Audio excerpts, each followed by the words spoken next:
You can go ahead and turn over to Revelation 22. If you've passed it, you've gone too far. You're probably in a dictionary or appendix or maps or something at the back, because it's the last chapter in the last book. As I said, we've been on this journey through Revelation really to kind of try and get an understanding and an idea of the sign of our times. You know, when this whole COVID-19 thing broke loose, a whole bunch of theories started cutting loose, and a whole bunch of ideas, and some of them I think well-founded. I think some others maybe off just a bit. I'm not going to go into all of those tonight. We'd be here all night and tomorrow, I think. But I really wanted to just take a moment and pause in life and really reflect on what the Bible says about end times. And this book is I started studying and getting ready to preach it, realizing it's the only book in the whole Bible that comes with a blessing. A guarantee that you will be blessed simply by reading it and by hearing it and keeping what it says, heeding what it says. And we've walked through 21 chapters as we see the true Jesus Christ, the glorified warrior king Jesus in chapter 1. And then the churches, the letters to the 7 churches. And then this ultimate praise and worship ceremony that John got to witness in heaven. And then he sees a lamb who looks like it was slain. And that lamb was the only one that was worthy to open the seal judgments and to start the tribulation. And we walked through all of the judgments, and we saw all the people and all the characters. We've seen evil rise, and we've seen it fall, and we've seen it be put in its place. And last week we started to gain a glimpse of heaven. And this week we're going to finish that off, and we're going to hear from the author of this book, or the writer of this book, as God is the author, why we should heed it and what he wants us to understand from it. As I mentioned in my prayer at the time of offering, I was quoting bits and pieces of Hebrews chapter 6, verses 16 through 20, and I wanted to read that tonight because this last chapter is God fulfilling his word. It's coming through at the very end, where in heaven we're seeing a glimpse of heaven. We're seeing the fact that all of the evil, wicked people that chose not to follow God have been put out. And God has created a new heaven, a new earth, and a new Jerusalem for all of his children. He's kept his word. In Hebrews 6, 16 through 20, it says, "For people swear by something greater than themselves." You always hear people say, "I swear to God," which I don't recommend you do that.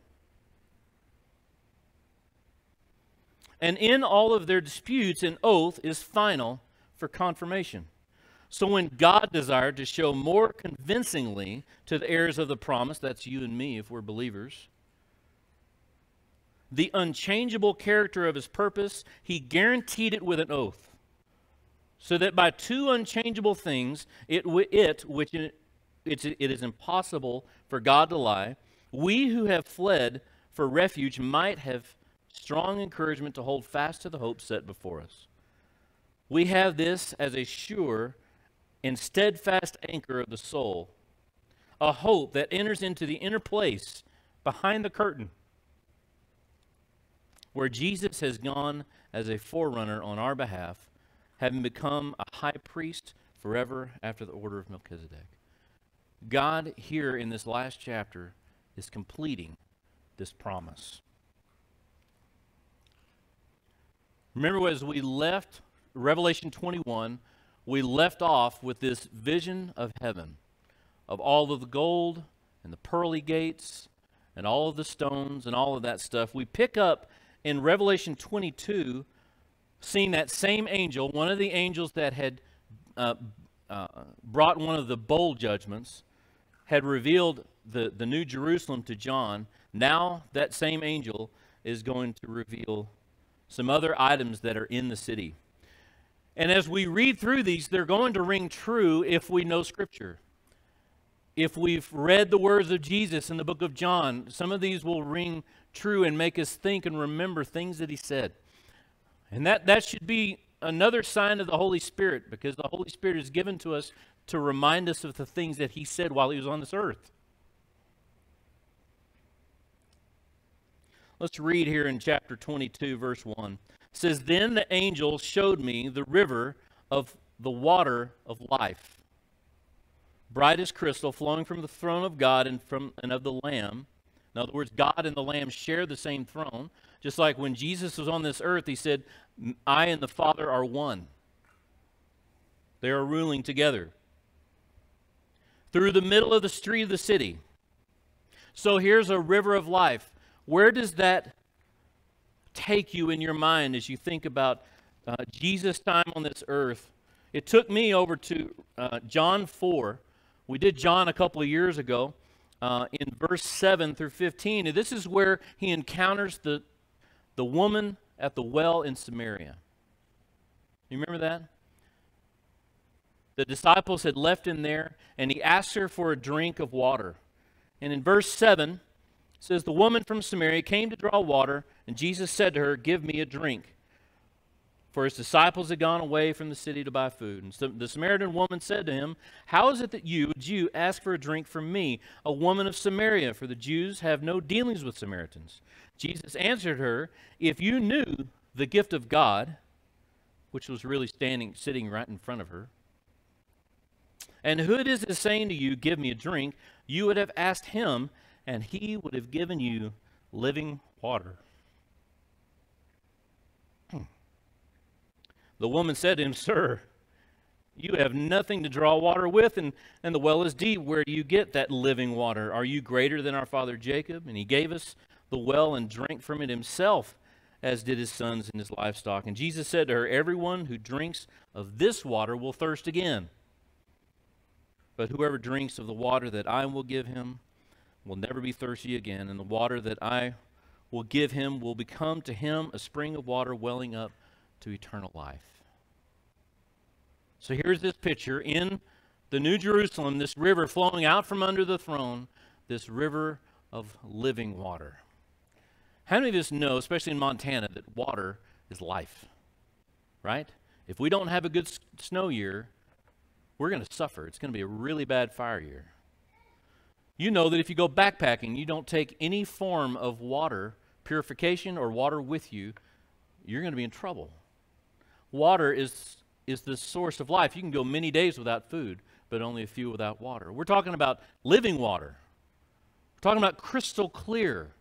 This is not even purified water that you buy in a bottle. This is living water. Living water that if you drink it, you will never thirst again.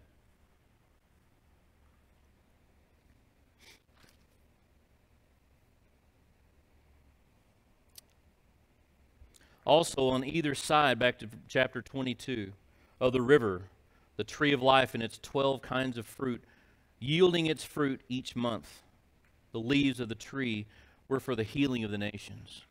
It's interesting to me as I read this and studied this that we're dealing with heaven, or our version of eternity. I think we've always kind of labeled it as heaven, but to realize that we're going to be living in the very presence of Jesus in a new Jerusalem, on a new earth.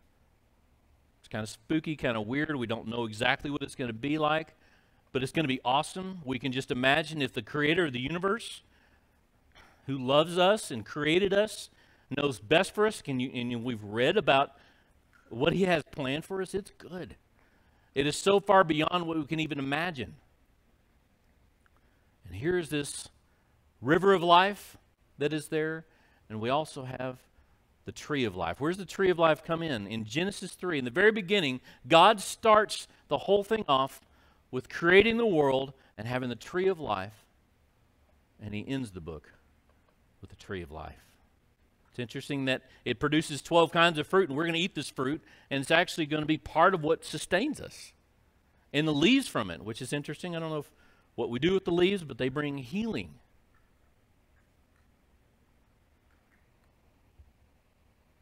To me, it's just fascinating. It's going to be wild to get up to this point and see what this is really going to be like.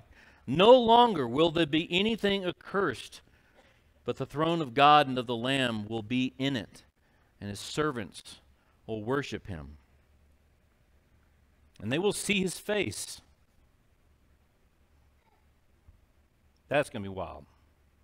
I don't know about you, but a lot of times I find, especially as I read the Gospels, I find myself being very jealous of the disciples because they got to walk side by side with him. Now, they still missed a whole lot, okay? They made a lot of blunders in their early days, but they got to be with him. They got to walk with him. They got to experience what it was to be in the presence of God himself wrapped in man's flesh. But here we're going to be able to see him face to face. And his name will be on our foreheads. That sounded a little weird to me, but if you think back to what that really means, especially in accordance with the Antichrist and the beast and the mark of the beast, that's going to be them worshiping him and identifying with him. We are going to be eternally identified as the children of God. What's that mark going to look like? I don't have a clue. I don't think we're going to worry about it too much, to be honest with you. But we will be his. And the night will be no more, and they will need no light or lamp or sun, for the Lord God will be their light, and they will reign forevermore. Now down in verse 6, we kind of shift gears, because the vision of what the New Jerusalem is going to be like is pretty much over, and we get into the rest of the message of this chapter, and it is Jesus is coming. And there's going to be, well, we'll just read it, because it speaks for itself. And he said to me, these words are trustworthy and true. It's good that these words are trustworthy and true. It's good that we can pick up this book that the rest of the world questions whether this is right, whether it can be trusted.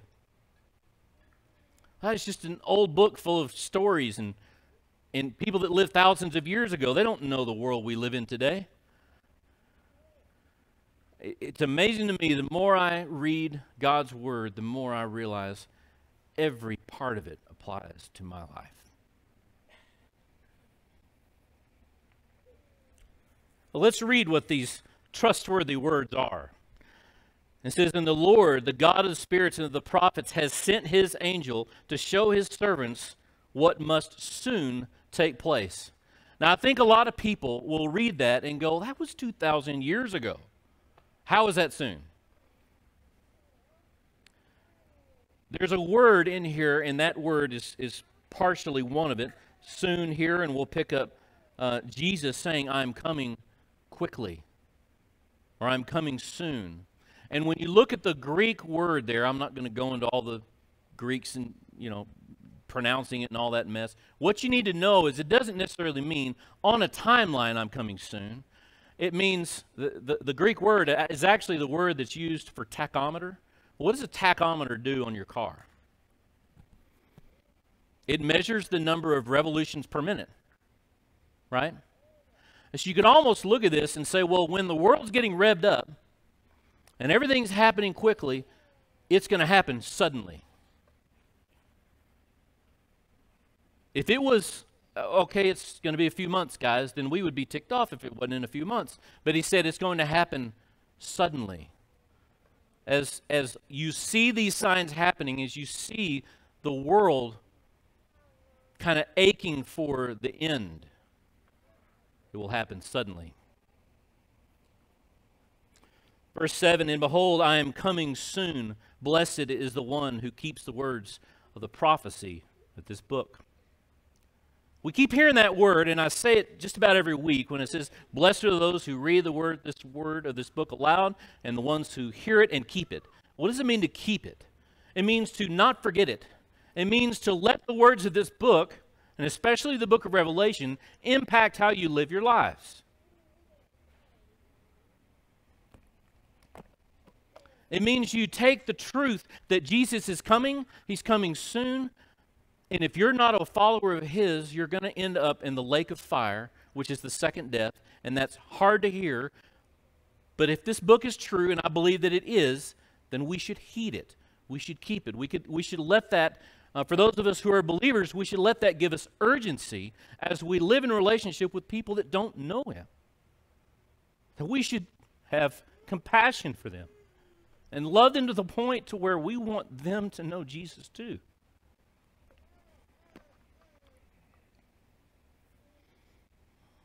Here in verse 8 it says, I, John, am the one who heard and saw these things. He's giving testimony. He's saying, that was me. I'm the guy. I saw it all and I wrote it down. And when I heard and saw them, I fell down to worship at the feet of the angel who showed them to me. It's interesting because in chapter 9, he makes the same mistake.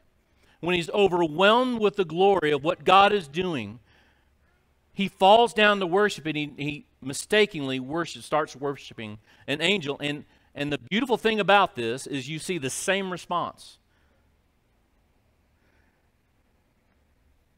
But he said to me, you must not do that. I am a fellow servant with you and your brothers, the prophets, and with those who keep the word of this book. Worship God. He comes back with that same stance. Don't worship me. I'm with you. We're in this together. Worship God. It just goes to show even the guy that's had it all revealed to him can get carried away and overwhelmed by the experience and end up doing the wrong thing. I was listening to a sermon the other day. I listen to sermons because I need to be fed too spiritually. And the preacher pointed out that of all of the other religions, and we would call them cults, I guess, because it doesn't follow the Judeo-Christian beliefs, a lot of them got their other stories and other books from angels. Right? So it's important that we understand who to worship and who to not, and who to give credit to and who not to. This word came from this angel to John. God assigned this angel to reveal these things to John so he could write them down. And he said to me, do not seal up the words of the prophecy of this book, for the time is near. This is countering what Daniel is told in chapter 12 of Daniel. When he says, write these things down, but seal them up, shut them away, because the time is not near. God is now speaking to John to write these things down and says, don't seal them up. The time is near. People need to know about this, and it's going to be revealed.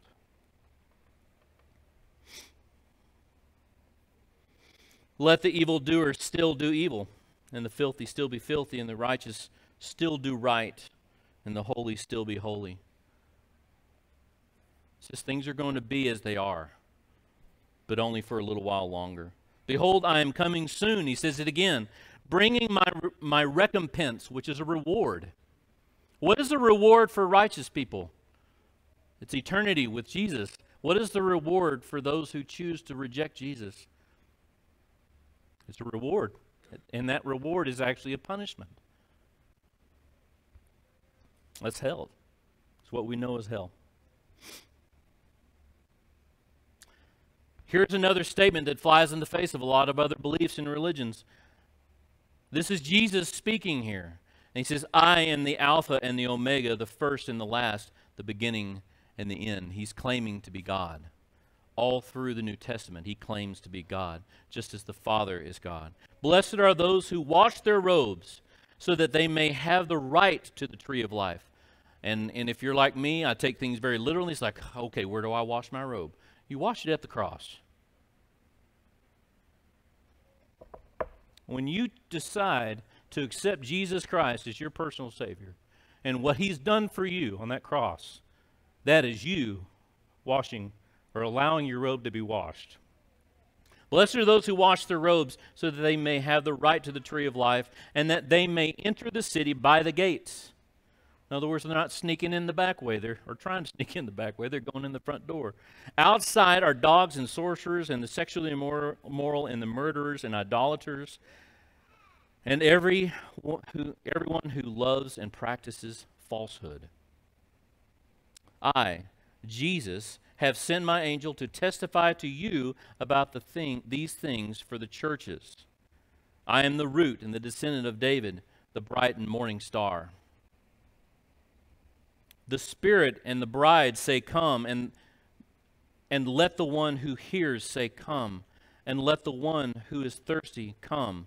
let the one who desires take the water of life without price. And then there's a warning. I'm just going to read through the end of it, and then I'm going to go back and visit a few things.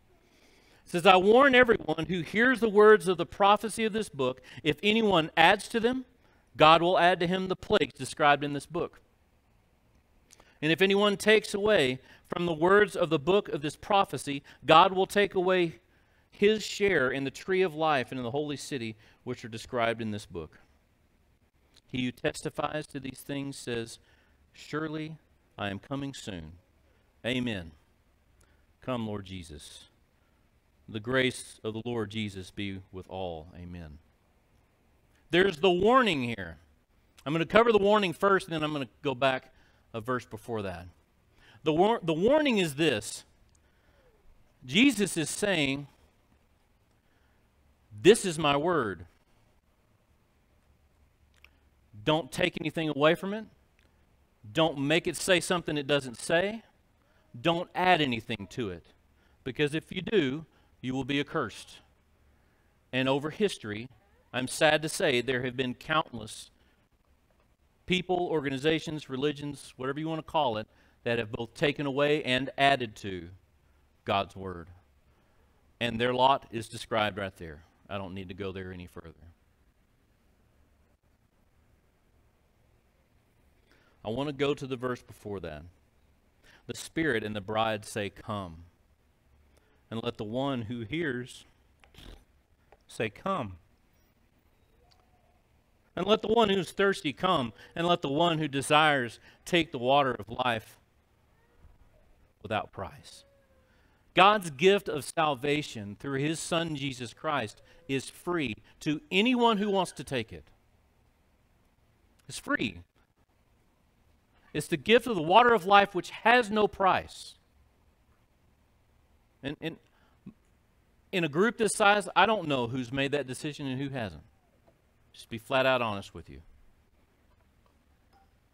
I can make a lot of assumptions, and I could be wrong all day long. And you may ask yourself, well, what does one have to do? You know? Well, let's look at the list of what he says here. First of all, he says, to him who hears, say, come. Well, we couldn't hear unless God was calling us. Psalm 63:1. Oh God, you are my God. Earnestly I seek you. I read this earlier. My soul thirsts for you. My flesh faints for you, as in a dry and weary land where there is no water. John 6:44 says, no one can come to me unless the Father who sent me draws him.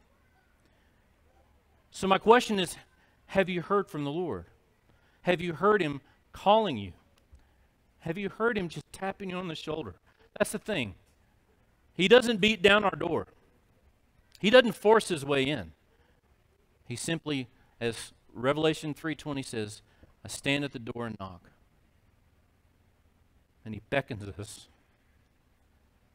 And it depends on the person how much pain we have to go through before we realize who he is and what he's actually done for us. Have you heard from him? Have you felt his nudge and his call on your heart? No one can come unless he gives them a thirst for him. We thirst for living water.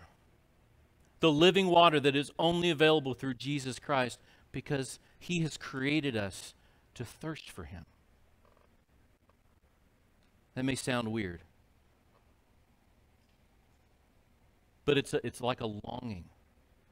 If you've been out in the woods for a long period of time and you find yourself dehydrated, you know what it is to thirst. And when you walk through life and you've hit hard times upon hard times, and your soul is weary, and you realize how depraved you are, like I did when I was 28 years old, you realize that your soul is thirsting for God.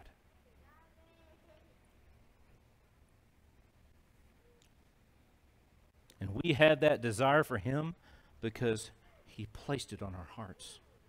He created us to desire Him, but He gave us the choice. And this book is the culmination of the entire world with two groups. Those that willingly made the choice to follow Him, and those that willingly made the choice to reject Him. But He gives us the choice. He designed us to desire Him. So have you heard His call? Are you thirsty for Jesus? Do you desire a relationship with Him? We've even got people online, so I'm just putting it out there. If you are, and you have, you've heard that call, then come. John seems to end this book of prophecy with a sense of urgency, pointing to God and the Lamb as being promise keepers, preparing a way for us, telling us ahead of time what to expect in the last days, and then painting a picture for us of what life will be like in eternity. It's a picture of hope. It's a picture that can give us perseverance and endurance to run the race.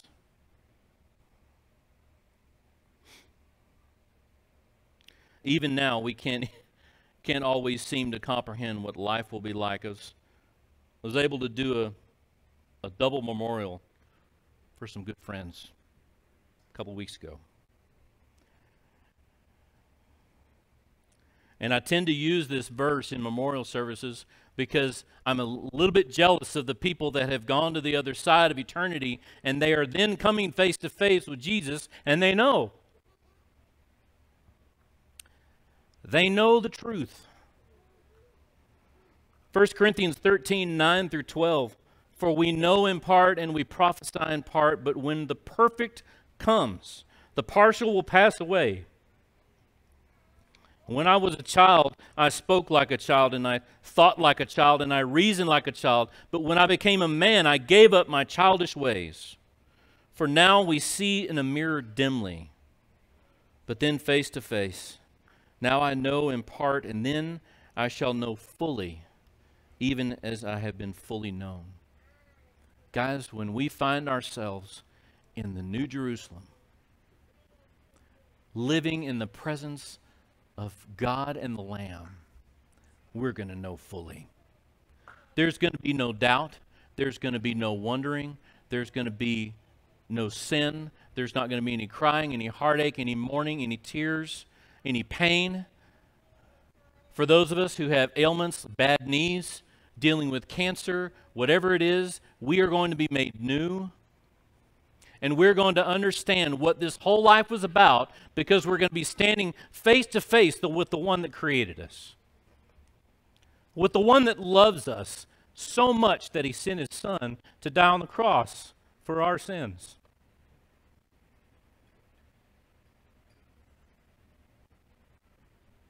And so, in the last book, in the last chapter in the Bible, John has a sense of urgency to say, come. Blessed are the ones at the beginning, and blessed are the ones at the end that keep it. And if you thirst for Jesus and you don't have Jesus, come.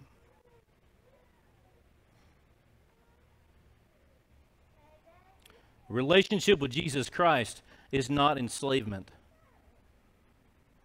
Submitting to Jesus Christ is not giving up life. It's giving up a life that you don't need and clinging to the life that you never knew you could have. And it's one that will last to eternity. We're going to take communion tonight.